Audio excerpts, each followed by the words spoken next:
हिमालय की जड़ी बूटियाँ, हमारे ऋषियों की परंपराएं, हमारा स्वास्थ्य, यह आयुर्वेद वास्तव में हमारा एक जीवन दर्शन है। तो इस आयुर्वेद के जो रहस्य हैं उनसे हमारा जीवन का जो संबंध है, उस आयुर्वेद के द्वारा जीवन को जो हम सुंदर बना सकते हैं उसके लिए जो उपाय हैं हम चर्चा कर रहे हैं। पाइपर लॉन्गम, इसको हम बोलते हैं पिपली। हालांकि मेरे चारों ओर इसका जंगल है और कीड़े मकोड़े भी बहुत हैं, और पर यह औषधीय पौधा है। जब मनुष्य के लिए यह बहुत लाभकारी हो सकता है तो निश्चित रूप से इस पौधे से बहुत सारे कीट पतंग भी अपने नया जीवन को पा रहे होंगे। तो हम चर्चा कर रहे थे आज पाइपर लॉन्गम के विषय में। यह पिपली आयुर्वेद का बहुत प्रसिद्ध और यह जाना पहचाना नाम है।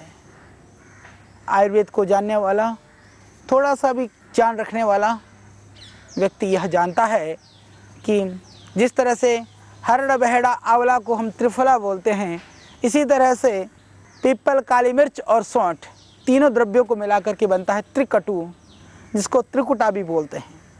त्रिकुटा वास्तव में वह हमारे बहुत सारे रोगों का खत्मा करता है, समाप्त करता है और बहुत ही गुणकारी है। तो पिपली ये त्रिकटु का एक प्रमुख घटक और हमारे बहुत सारे रोगों के लिए समाधान करने के लिए, रोगों को परिसमाप्त करने के लिए एक मुख्य औषधि।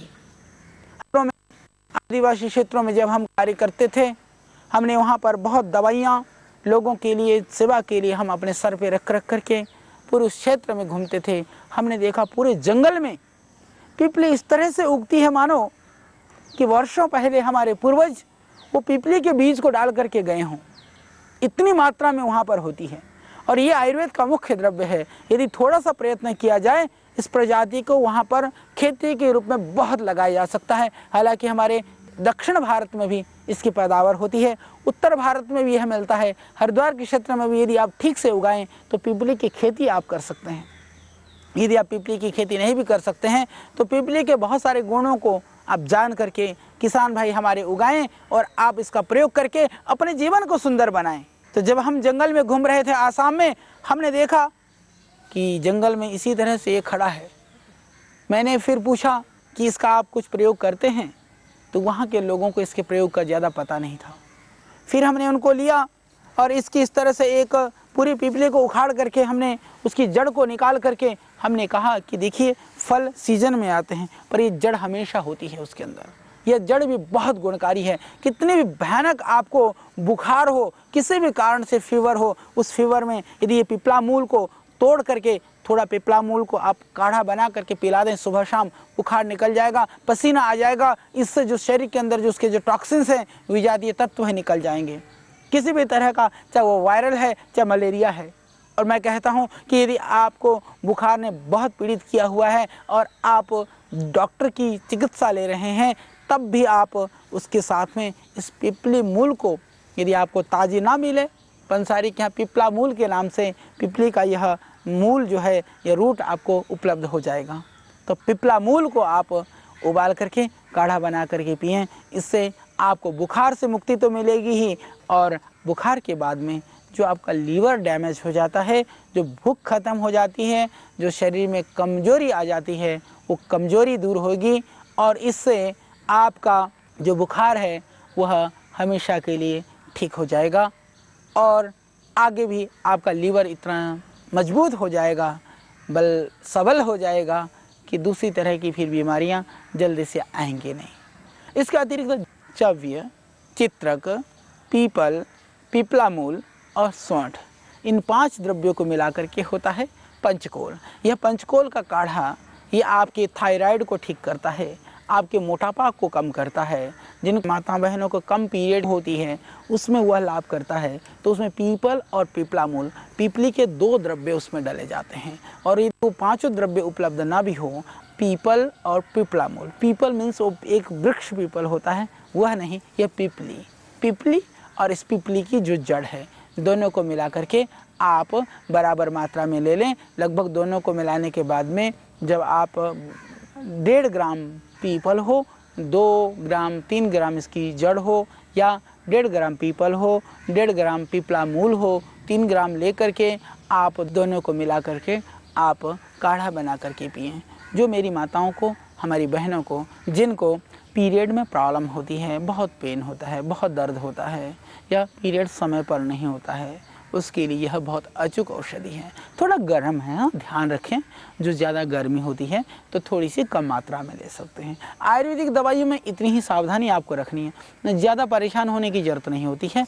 कुछ औषधियों में जहाँ जहाँ ज़्यादा ज़रूरत है सावधानी की, मैं ज़रूर आपको बताने का प्रयत्न करता हूँ। बाकी छोटी मोटी सावधानियों की ज़रूरत होती है। जैसे आपकी शरीर की प्रकृति गर्म है तो आप गर्मी का मौसम है, थोड़ी कम मात्रा में आप ले लें, थोड़ी डोज कम कर दें, अपनी अवस्था के हिसाब से, अपनी आयु के हिसाब से, और आपकी शारीरिक बल और अबल के हिसाब से। बल का मतलब ये नहीं है कि कोई मोटी तगड़ी सी है तो उसको बहुत ताकत है, ऐसा नहीं है। प्रायः हम शरीर की शक्ति का आकलन शरीर के स्थूलता से और पतलेपन से करते हैं, कि बहुत स्थूलकाय भी बहुत कमज़ोर हो सकते हैं, जो बिल्कुल दुबले पतले भी बहुत बहुत बलशाली भी हो सकते हैं।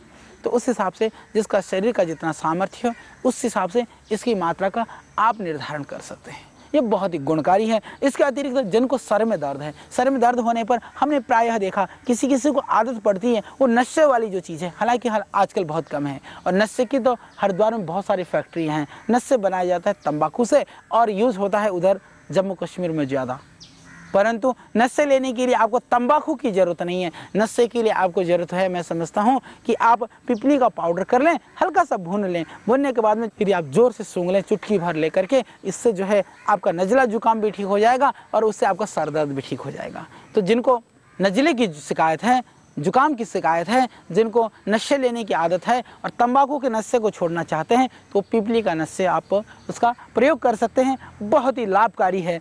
और यदि जिनको नींद कम आती हो, नींद लाने में भी पिपली बहुत अच्छी औषधि है। ज़्यादा नहीं, सिर्फ 1 ग्राम पिपली का पाउडर कर लें, और 1 ग्राम पाउडर को रात को सोते समय दूध में उसको या तो पकाएं, और या फिर उस पाउडर को ले करके आप दूध पी करके रात्रि को सो जाएं। बहुत अच्छी नींद आएगी, उससे कफ नहीं बनेगा, उससे आपके शरीर में दर्द नहीं होगा।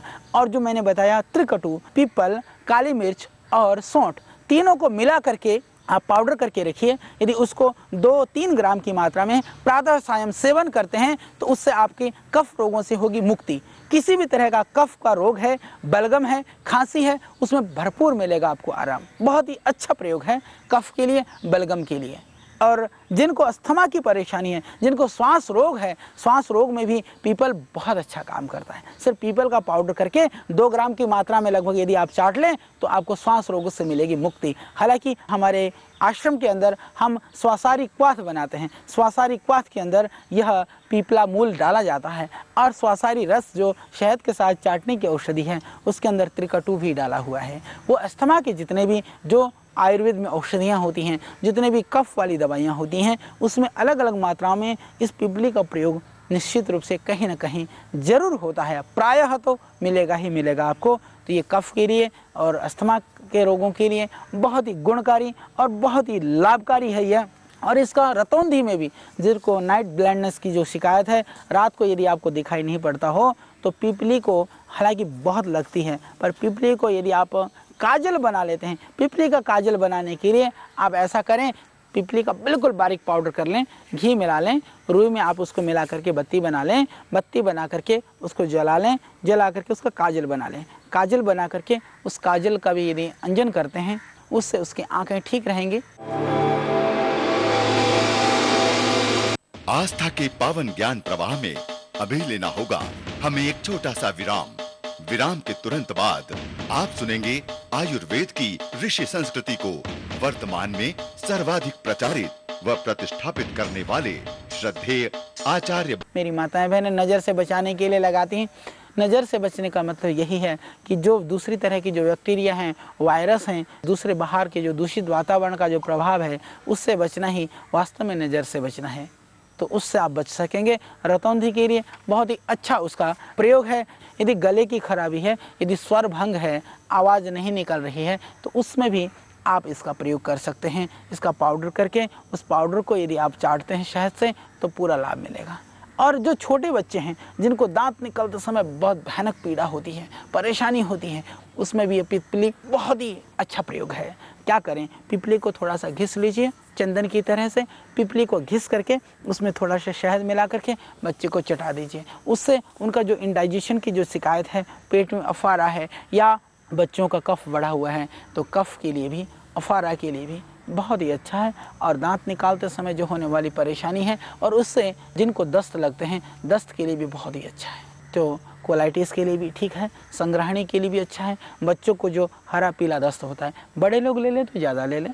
और आपको यदि पशु को भी दस्त लग जाए, गाय भैंस को भी दस्त लगे या गाय भैंस को भी इस तरह की कफ की या इस तरह की शिकायत है, तो आप ज़्यादा मात्रा में सेवन करा सकते हैं। लगभग 4 गुनी या 8 गुनी, हम आदमी को 2 ग्राम बता रहे हैं तो आप पशुओं को 15-16 ग्राम दे दीजिए, तो इससे पूरा लाभ होगा। और इसके अलावा एक और प्रयोग है जिसको पिपली कल्प बोलते हैं। शास्त्र में तो वो 50-60 पिपली तक पहुंचाने का विधान है, पर आजकल लोगों के अंदर इतनी शक्ति नहीं है, इतना सामर्थ्य नहीं है। ऋषियों ने इसीलिए देश काल परिस्थिति के हिसाब से औषधि के जो मात्रा है उसका निर्धारण का विधान किया। और कभी कभी हमारे जो वैद्य लोग हैं आपस में इस बात को लेकर के बहस भी करते हैं कि औषधि की मात्रा का निर्धारण कैसे हो। मैं कहता हूं कि जितनी मात्रा आज शारीरिक क्षमता को देखते हुए अनुकूल हो, उतनी मात्रा ही सर्वोत्तम है। तो पिपली कल्प के लिए हमने 11 पिपली तक का जरूर कराया है। 11 पिपली तक के लिए पिपली कल्प करने के लिए मैं आपको उपाय बताता हूँ। श्रद्धेय स्वामी जी भी इस उपाय को बताते हैं। आप एक पिपली को, जितना दूध आपको हजम होता है, 2 गिलास आप यदि डाइजेस्ट कर सकते हो तो 2 गिलास दूध जो है आप डाल करके एक पिपली को पकाएं। पका करके आप उस दूध को उबालिए, 10-15 मिनट उबल जाए, थोड़ा सा बच जाए, लगभग गाढ़ा सा हो जाएगा दूध, उस पिपली को खा करके दूध को पी लें। आप प्रयत्न करिए कि बाद में कुछ भी नहीं खाएं। दोपहर को भूख लग जाए, शाम को भूख लगे तो बिल्कुल हल्का सा कुछ आहार लीजिए। कम से कम अन्न पर रहें, जितना कम खाया जा सकता है उतना खाएं। इसी तरह से दूसरे दिन 2 पिपली डालें, फिर दूध को उसी तरह से पकाएं, फिर आप सेवन करें। तीसरे दिन 3 पिपली, इसी तरह से आप 11 पिपली, क्योंकि 11 पिपली की जो मात्रा होती है प्रायः वह ज़्यादा डोज हो जाती है, तो फिर उसी तरह से धीरे धीरे आप घटाएं। तो यह आपका हुआ पिपली कल्प। लगभग यह 21 दिन में 3 सप्ताह आपको लगेगा। फिर आप देखेंगे कि उस समय में आप यदि आहार पर संयम रखते हैं तो इससे दूर होगा आपका कफ, आपका अस्थमा, और इससे शरीर बनेगा सुंदर, आपको चेहरे पर आएगी कांति, और आपके दर्द, जोड़ों में दर्द वगैरह है तो उससे मिलेगी मुक्ति, और आपका मोटापा है तो मोटापा हो जाएगा कम।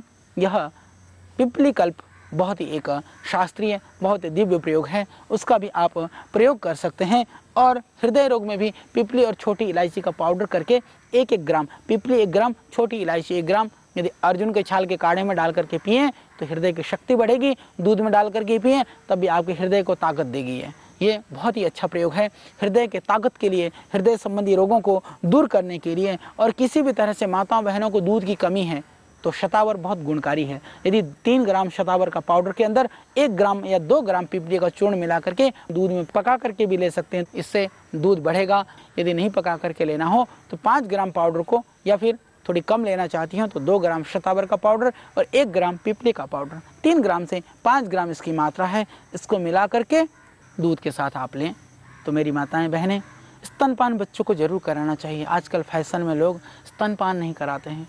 हमारे यहाँ तो प्राचीन काल से आप जानते हैं ना, जब चैलेंज किया जाता है तो माँ के दूध का चैलेंज किया जाता है कि आजा मैदान में, यदि तूने पिया है माँ का दूध तो माँ के दूध से आप बच्चे को वंचित न रखें, दूध जरूर पिलाएं। और आज जो स्तन कैंसर आदि जो भयानक बीमारियां हैं उसका एक मूल कारण है वह स्तनपान न कराने से भी जो माताएं बहनों के जो स्तन में दूध रह जाता है वो बाद में जाकर के विकृति पैदा करता है और स्तन कैंसर आदि होने की संभावनाएं भी रहती हैं। उससे जो आपकी ममता है वो कहीं पूरी तरह से जागृत नहीं हो पाती है। यदि आप बच्चे को स्तनपान नहीं कराती है तो बच्चे का जो शारीरिक सौष्ठव और जो बच्चे की जो शक्ति है, हम तो देखते हैं यदि जिस बच्चे को, जिस गाय के बछड़े को, बछड़ी को ज़्यादा दूध मिलता है वह हृष्ट पुष्ट होता है, जिसको दूध नहीं मिलता है जीवन भर कितना भी टॉनिक और खुराक खिला दो फिर भी कमजोर रह जाता है। जिस बच्चे को माँ का दूध भरपूर मिलता है वो मानसिक रूप से, शारीरिक रूप से और आध्यात्मिक रूप से सबल रहता है। इसलिए बच्चे को दूध जरूर पिलाइए। पर दूध यदि कम आता है तो माताएं, मैं बता रहा हूँ आपको उपाय, आप पीपली और शतावर का पाउडर करके आप इसका प्रयोग कर सकते हैं। इससे दूध बढ़ेगा। 2 ग्राम शतावर का पाउडर, 1 ग्राम पीपली, या मैं यूँ कहूँ कि 2 भाग शतावर 1 भाग पीपली, दोनों को मिला करके आप पाउडर सुबह शाम दूध के साथ सेवन करिए। इससे आपका दूध बढ़ेगा और इससे आपका बच्चा भी हृष्ट पुष्ट होगा। आपको इससे आपके शरीर में कमजोरी नहीं आएगी, इससे आपके शरीर में दर्द नहीं होगा। इसमें आपकी कमजोरी के लिए, आपके शरीर के पीड़ा के लिए, और जब डिलीवरी के बाद में आपका शरीर जो पेट फूल जाता है वो भी नॉर्मल इसमें आ जाएगा। और जनरली भी यदि कभी पेट में दर्द भी हो, 1 ग्राम पीपली का चूर्ण शहद मिला करके चाटने से भी वह भी कम हो जाता है। जैसे मैंने बताया, पीपली और पिपला मूल का काढ़ा बना करके पीते हैं तो इससे मोटापा भी कम हो जाता है। हालांकि इसके बहुत सारे प्रयोग हमारे शास्त्रों में लिखे हैं, इतने सारे प्रयोग हैं। लीवर के लिए, जिनका लीवर बढ़ा हुआ है या स्प्लीन बढ़ा हुआ है, उसके लिए भी यदि पीपली का काढ़ा बना करके पीते हैं, पीपल के जड़ का भी काढ़ा बना करके पीते हैं। काढ़ा बनाने के लिए लगभग 5 ग्राम की मात्रा में पिपला मूल ले लें, 1 ग्राम पीपली ले लें, दोनों को उबाल करके 200 ग्राम पानी में 50 ग्राम बचे छान करके पिएं। बहुत सारे इसके प्रयोग हैं, बहुत सारे प्रयोग हैं, पर इतना ज़रूर सोचिए कि ये पीपली बहुत गुणकारी है। तो ये बहुत ही अच्छा है दर्द के लिए, और दर्द वाले तेल में भी यह पड़ता है, और लीवर के लिए, आपके प्रसूत रोग के लिए, आपके दूध को बढ़ाने के लिए, आपके भूख को बढ़ाने के लिए बहुत ही गुणकारी है। तो इस पीपली के बहुत सारे प्रयोगों को आपने सीखा तो ये बिल्कुल निरापद है। और अपने घर में पीपली लगाइए, कितना सुंदर लगता है, कितना अच्छा पौधा है, देखने में देखिए कितना अच्छा लग रहा है। घर की सुंदरता को और आपके तन की सुंदरता को, तन भी सुंदर, घर भी सुंदर और शरीर रोग मुक्त, उसके लिए पीपली भी लगाइए, उसका प्रयोग कीजिए, औरों को भी इसके प्रयोग से आप उनको लाभान्वित कराइए। और कल फिर हम एक और औषधीय पौधे के साथ होंगे आपके साथ लेकर के, और ढेर सारी नई नई जानकारियाँ।